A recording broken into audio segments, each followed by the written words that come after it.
मित्रों नमस्कार। आप हैं बसंत गुरु जी के साथ जीवन के रहस्य लाइफ लेसन में हम जीवन के रहस्यों पर चर्चा कर रहे थे। एक जीवन का रहस्य क्या है मित्र कि आपने वेद पढ़ा, शास्त्र पढ़ा, धर्म ग्रंथ पढ़े, यज्ञ किए, उपचार किए, अनुष्ठान किए, व्रत किए, उपवास किए, यम नियम का पालन किया और जो भी धर्म शास्त्रों में अपने जाति के अनुरूप, अपने धर्म के अनुरूप, अपने पंथ के अनुरूप आपने वो सब क्रिया किया जिससे आपका काम भी सत्ता हो, अर्थ भी सत्ता हो और मोक्ष भी मिलता हो। पर एक कसक रह जाता है, आप खुद डिसाइड करते हो और खुद निर्णय करते हो कि आपके जीवन यूँ बेकार है। आपने जीवन में जो कुछ किया वो सब एक पाखंड हो गया। न आपका यज्ञ काम आया, न आपकी हवन काम आई, न अनुष्ठान काम आया। जब जीवन के कठिन मोड़ पर आप आते हैं, जब जहाँ जीवन को समझना होता है, मृत्यु से पहले जब आप अपने आंतरिक जीवन की ओर सफ़र करते हैं, तब आपको लगता है कि जितनी भी उधार की जानकारियों से आपने जो कर्म कांड किए, ये उधार की फिलॉसफी से जो आपने जीवन जिया, ये उधार की मनोविज्ञान को जो आप ओढ़े रहे, लबादा ओढ़े रहे, अब आपको उतार फेंकने का मन होता है। इसीलिए तो अब हम अक्सर देखते हैं जब व्यक्ति एक वृद्ध अवस्था में पहुंच जाता है तो बहुत सारे नियम कायदों को ताक पर रख देता है। उसे जप करने का मन नहीं होता, ध्यान करने का मन नहीं होता, नाम स्मरण करने का मन नहीं होता। वो अपने भीतर की यात्रा में वो जाना ही नहीं चाहता, वह बाहरी यात्रा में घूमते रहता है। मसलन कि बेटे क्या कर रहा है, नाती क्या कर रहे हैं, पोते क्या कर रहे हैं, धन दौलत में कितना बढ़ोतरी हुआ, कहीं नुकसान तो नहीं हो गया, इसका आचरण ये है, उसका आचरण वो है। यानी हमारी पूरी सफ़र चूँकि ज़िंदगी भर बाहर बाहर का होता है और बाहर में होने के कारण हम भीतर में जा ही नहीं सकते। और इसका एक मूल कारण है मित्र कि हम स्वामित्व मान के चलते हैं कि ये शरीर मेरा है, यह जीवात्मा मेरा है, यह आयु मेरा है, यह संसार मेरा है। जब मैं इसका ओनरशिप ले लेता हूँ, जब मैं इसका स्वामित्व बन जाता हूँ, स्वामित्व के में क्या होता है, जैसे आप देख लीजिए, आप महंगे से महंगे कार, महंगे से महंगे एरोप्लेन, महंगे से महंगे चापर आप किराए पे ले लीजिए, आप कभी उसको पोछा तक नहीं मारेंगे, उसकी धूल भी नहीं झाड़ेंगे। आप महंगे से महंगे कार की जगह पे बंगला हो, मकान हो और बड़े बड़े बंगलों आप किराए पर ले लेते हैं, लेकिन आप अपने पैसे से उसका रंग रोगन नहीं कराते। अंदर चूँकि आपको रहना होता है, इसलिए थोड़ी सी झाड़ पोंछ, धूल लक्कड़ इत्यादि करते रहते हैं। आपका बगीचा ना हो तो वहाँ की आप फूलों को तोड़ डालेंगे, रौंद डालेंगे, कोई देख रेख नहीं होगा। लेकिन आपका अपना कचरा तक को आप हिफाजत से रखते हैं। आप अपनी पुरानी वस्तु को भी ऐसे रखते हैं जैसे वो हीरा, सोना और चांदी से भी कीमती है। क्यों? क्योंकि उसमें स्वामित्व जुड़ा हुआ है, ओनरशिप जुड़ा हुआ है, ये मेरा है। और जो आपका नहीं है उसमें आपका कोई प्रीति नहीं है। इस कारण से न तो उसका देखभाल करते हैं, न उसके मोह में रहते हैं और न उसको आप संचय करने के होड़ में रहते हैं। लोभी और लंपट व्यक्ति दूसरे की वस्तु पर अपनी निगाह जरूर डालता है, अपनी निगाह जरूर डालता है। एक दिन मेरे शिक्षक ने मुझसे पूछा कि सर, हम एक से बढ़कर एक डेस्क बेंच लाते हैं, शानदार से शानदार और टिकाऊ से टिकाऊ लेके आते हैं, पर साल भर के अंदर वो हमारा डेस्क बेंच न जाने क्यों टूट जाता है, सारी स्क्रू निकल जाती है और जोड़ तो तहस नहस हो जाते हैं और उसकी जब देखो ऐसा लगता है कि ये बरसों पुराना हो गया है। इसके पीछे हमने इस कारण नहीं समझे। सीधी सी बात था कि वह बच्चे स्कूल आते हैं, उस बच्चे वह स्कूल को अपना स्वामित्व नहीं मानते, वह यह मानते हैं बस यहाँ रहना है, उधम करना है, कुछ भी करना है और ये तो वस्तु हमारा है ही नहीं। टीचर ने मार दिया, सारा गुस्सा डेस्क पे निकाल दिया, घर में मम्मी ने डांट दिया, पूरी गुस्सा डेस्क बेंच पे निकलेगा, उसको सही अंक नहीं मिला, पूरा गुस्सा डेस्क बेंच के ऊपर निकलेगा, मित्रों ने कुछ कह दिया तो पूरी गुस्सा डेस्क बेंच के ऊपर निकलेगा। यानी वो उसका अपना नहीं है। एक भिखारी से आप उसकी चिथड़ी आप उसकी गुदड़ी आप मांग लो, वो मुश्किल होगा उसके लिए देने के लिए, क्योंकि वो उसके लिए बहुत कीमती है, वो उसका स्वामित्व है।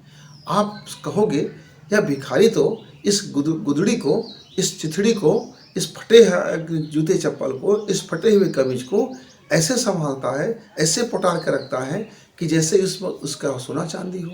मित्रों, चांदी और सोने का कोई वैल्यू नहीं, वैल्यू है स्वामित्व का। आपका यदि सोने का दुकान नहीं है तो आप उसे लुटा दोगे, लेकिन आपका यदि सोने का दुकान है तो उसकी पाई पाई का हिसाब रखोगे। कृष्ण ने धर्मराज से कहा कि यज्ञ में किसके हाथ से दान करना चाहिए धर्मराज? तो आपको दान करना चाहिए दुर्योधन के हाथ से।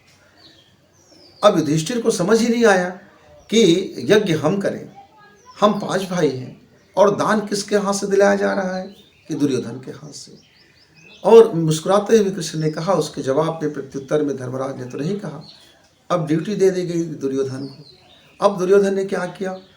उसने कहा ये खजाना तो मेरा है नहीं, तो इसको दोनों हाथ से लुटाओ, जितना ज़्यादा हो सकता है पब्लिक को दो, जितनी ज़्यादा से ज़्यादा वह कोषालय को खाली करता गया, कोषालय को खाली करता गया। पूरे साम्राज्य में लोगों ने धर्मराज की जय जयकार करने लगे, बोले कि वहाँ तो दिल खोल कर धन दी जा रही है, हमारी गरीबी दूर हो जाएगा, हमारा ये दूर हो जाएगा। दुर्योधन ने दान दे रहा है ये पब्लिक को नहीं दिख रहा था, पब्लिक को ये दिख रहा था कि धर्मराज ये दान करा रहे हैं, और दुर्योधन मुक्त हाथ से दिया जा रहा था, क्योंकि दुर्योधन के उसमें कोई स्वामित्व नहीं था।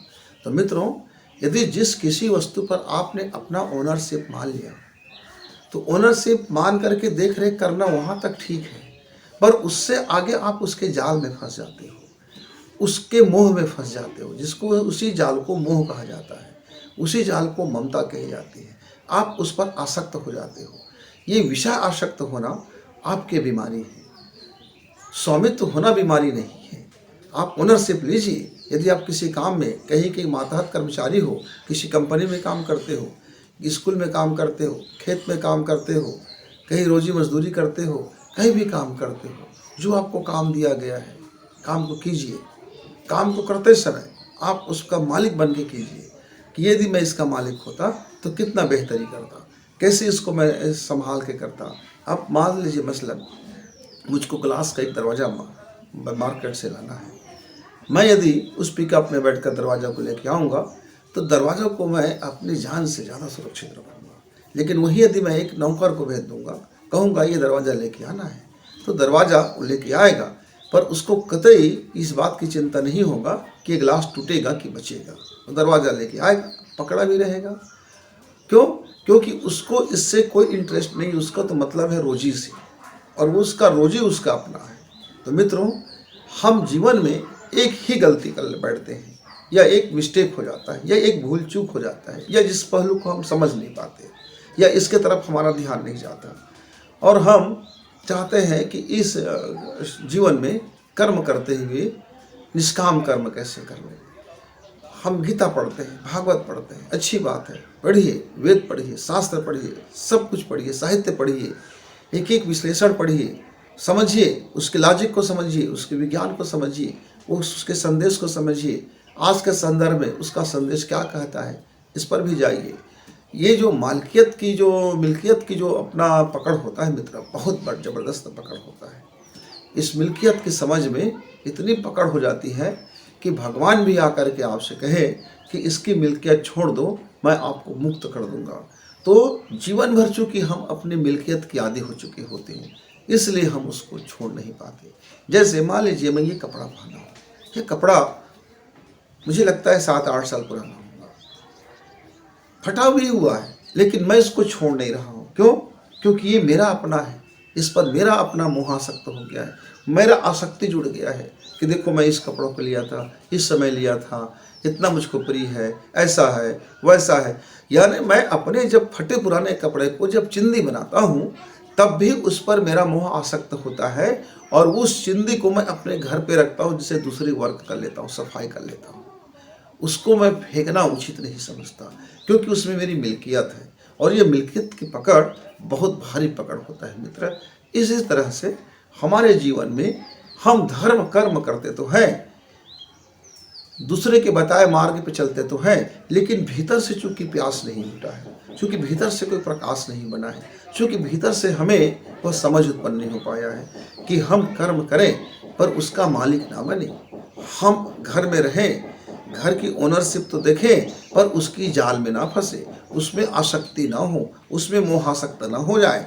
केवल मैं मेरा ऐसा कहते कहते हम अपने 24 घंटा ना बिता दें। सोइए 6 घंटा, कीजिए 8 घंटा की मेहनत, चलिए कर लीजिए 4 घंटा और गपबाजियाँ, खाना पीना, इधर उधर पेट प्रजनन निकाल लीजिए, फिर भी आपके पास 4 घंटा बच जाता है मित्र। इस 4 घंटे में आप जितना इन्वेस्टमेंट करेंगे अपने इनर यात्रा के लिए, अपनी भीतरी यात्रा के लिए, अपनी अंतः यात्रा के लिए, अपनी मिल्कियत छोड़ने का अभ्यास, अपनी स्वामित्व छोड़ने का अभ्यास। हम दिन भर देखें तो हम कहाँ कहाँ अपने को स्वामित्व बनाए फिरते हैं, हम कहाँ अपना पकड़ बना लिए हैं। बस ये देखने का कार्य यदि आप कर लेते हैं और ये विज्ञान आपको समझ में आ जाता है मित्र, तो आपका हर कर्म करते हुए जो भी आप कर्म करेंगे उसमें विवेक का संपुट हो जाएगा। आप जो भी कर्म करेंगे उसमें ज्ञान का संपुट हो जाएगा। आप जो भी कर्म करेंगे उसमें विज्ञान का संपुट हो जाएगा। आप जो भी कर्म करेंगे उसकी लॉजिक आपको समझ आएगी। आप जो भी कर्म करेंगे फिर आप मिल्कियत के भाव से नहीं करेंगे, फिर आप किस भाव से करेंगे? फिर आप केयर टेकर के भाव से करेंगे कि ईश्वर ने आपको ये जो संपत्ति दिया है, आप इसका मालिक नहीं हो, सिर्फ आप उसकी केयर टेकर हो, सुरक्षा करने वाले हो, जिम्मेदारी संभालने वाले हो, उसकी बढ़ोतरी करने वाले हो, उसकी शानदार उपयोग करने वाले हो। आपको इस संसार में इस शरीर दिया गया, इस शरीर का आप मालिक नहीं हो, यह मन का मालिक नहीं हो, यह आपका जो जिगर का मालिक नहीं हो, आप अपनी सांसों के मालिक नहीं हो, आप अपनी ज्ञान के मालिक नहीं हो, आप अपने अचेतन मन के मालिक नहीं हो, आप अपनी चैतन्य के मालिक नहीं हो, आप अपनी ऊर्जा के मालिक नहीं हो, आप अपनी चैतन्य स्फूर्णा के मालिक नहीं हो। आप मालिक हो ही नहीं सकते। आपके सातों चक्र सहायक है, टूल्स है, आप उसके मालिक नहीं हो। वो केयर टेकर है, वो आपको मिला हुआ है अस्त्र शस्त्र, इस जीवन को कैसे शानदार बनाए, कैसे शक्तिशाली बनाए, कैसे सामर्थ्यशाली बनाए, किस तरह से बेहतरी करे, किस तरह से सुंदरता लाए, किस तरह से हंसी लाए, किस तरह से आनंद से भरे, किस तरह से अपने जीवन को मस्ती से भर दे। इसके लिए आपको टूल्स मिले हुए मित्रों। आप उस टूल्स के अपने को मालिक जब समझ लेते हो, जब आप अपने अंग अवयव, अपने इंद्रियां, अपने कर्म इंद्रियां, अपनी जनन इंद्रियां, अपनी भोग इंद्रियां, अपनी सोच की इंद्रियां, अपनी जीवन जीने की इंद्रियां, ये सारी इंद्रियों को जब आप मालिक समझते हो और उसके बाद कुछ का कुछ अनसंड खाते पीते हो, अनसंड जीवन जीते हो, अनसंड लाइफ को सोचते रहते हो, फिर जीवन में सारा गड़मट करते हो, फिर मकर जाल में उलझ कर आप यज्ञ करते हो। मकर जाल में उलझा एक मकड़ी जब करेगा तो क्या करेगा? मकर जाल में उलझा एक मकड़ी हवन करेगा तो क्या करेगा? मकर जाल में उलझा एक मकड़ी वेद की पाठ करेगा तो क्या करेगा? मकर जाल में उलझा एक व्यक्ति नमाज पढ़ेगा तो क्या अदा करेगा? मकर जाल में उलझा एक व्यक्ति कन्या जलाएगा तो क्या जलाएगा? मकर जाल में यानी स्वामित्व के जाल में, आप आसक्ति के जाल में फंसा हुआ लिप्त व्यक्ति को वह दीन-मान दिखाई ही नहीं देता, वो उसकी प्रकाश समझ ही नहीं आता, क्योंकि उसकी तरफ उसने मुंह करके ही नहीं चला है। वो तो सूर्य की तरफ पीट करके खड़ा हुआ है, उसको हमेशा तो अंधेरा दिखाई देता है, डार्क दिखाई देता है।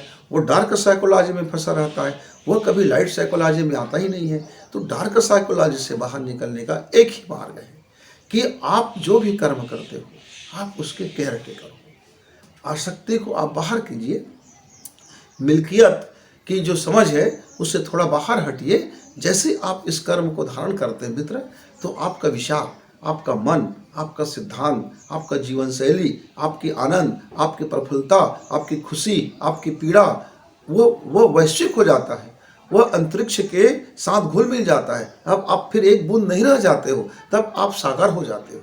क्योंकि जब एक बूंद सागर में मिल जाता है, अपना अस्तित्व वो सागर के साथ जोड़ देता है, तब वह एक बूंद अपने को यह नहीं कहता कि देखो सागर, मैं अभी भी मेरा एक बूंद का अस्तित्व बचा है ना।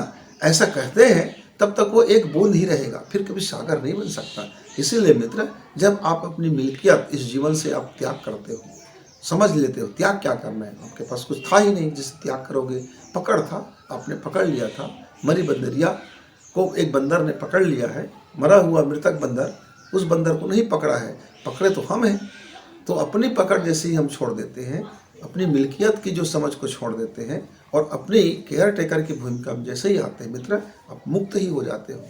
फिर आपका कार्य फिर आपका कार्य शानदार हो जाता है, फिर आपकी प्रगति शानदार हो जाती है, फिर आपकी आनंद में वह खुशबू आ जाता है, फिर आपका खुशी में खुशबू तैरने लगते हैं, फिर आपका प्रेम इक्कड़ नहीं होता, फिर आपका प्रेम का दरवाज़ा खुल जाता है, फिर आपका प्रेम सारे दरवाजे तोड़ देते हैं, फिर आपका प्रेम सबके लिए हो जाता है, फिर आपका प्रेम पूरी प्रकृति के साथ हो जाता है, फिर आपका प्रेम फिर यह नहीं देखता कि कौन है, वो फिर मेरा मेरा मेरा मेरा तेरा तेरा ये ऐसा कहते हुए नहीं फिरता, वो हमारा की ज़िंदगी जीते हैं। हम लोग कहते हैं, हमारी कहते हैं, वसुधैव कुटुम्बकम की बात करते हैं, पूरी धरती को अपना परिवार मानते हैं, पूरी अंतरिक्ष को अपना परिवार मानते हैं, क्योंकि वो एनर्जी का स्वरूप है। समझ रहा है कि मेरा एनर्जी इस पौधे में भी है, मेरा एनर्जी इस पशु में भी है, मेरा एनर्जी इस फूल में भी है, मेरा एनर्जी इस कांटे में भी है।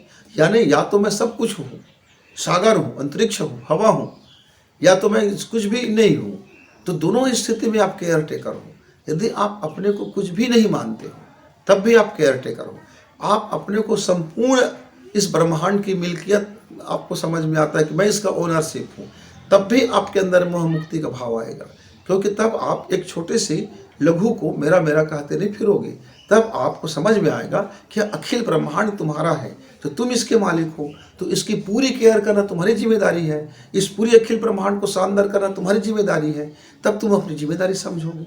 तो जिम्मेदारी या तो आप संपूर्ण जगत को अपना मान के कीजिए, या तो आप संपूर्ण जगत में मेरा कुछ नहीं है, मैं सिर्फ इसका केयर टेकर हूँ, ये मान के करते हैं। तब हम स्वामित्व के प्रभाव से बाहर निकल जाते हैं, हम उसके जाल में फिर नहीं फंसते। ओनरशिप जैसे काम तो करते हैं, पर वह ओनरशिप के जाल से हम मुक्त हो चुके होते हैं मित्र। तब आपने चंदन लगाया, घंटी लगाई, अगरबत्ती जलाई, नारियल दिया, प्रसाद बांटे, कोई आपने अपने अपने धर्म के अनुसार रीति रिवाज के हिसाब से मत्था टेके नहीं टेके, फिर उसका मायने द्वयम दर्जे का हो जाता है। वह एक पार्थिव पूजा है, वह एक पार्थिव स्थिति है, वह उससे आगे की यह जीवन को उतारने की जो पाठशाला है मित्रों। तो जो धर्म ग्रंथ में जो हमारे महापुरुषों ने, जो हमारे ऋषि मुनीषियों ने जो आविष्कार किए, शोध किए, रिसर्च किए, आप उसको चिंतन करें और जीवन में फॉलो करें। जैसे जीवन में फॉलो करते हैं तो आपके जीवन में प्रकाश उतरता हुआ चला जाता है। मित्रों, फिर कभी हम जीवन के किसी रहस्य के विषय पर चर्चा करेंगे। आज के लिए इतना ही, बस नमस्कार, धन्यवाद।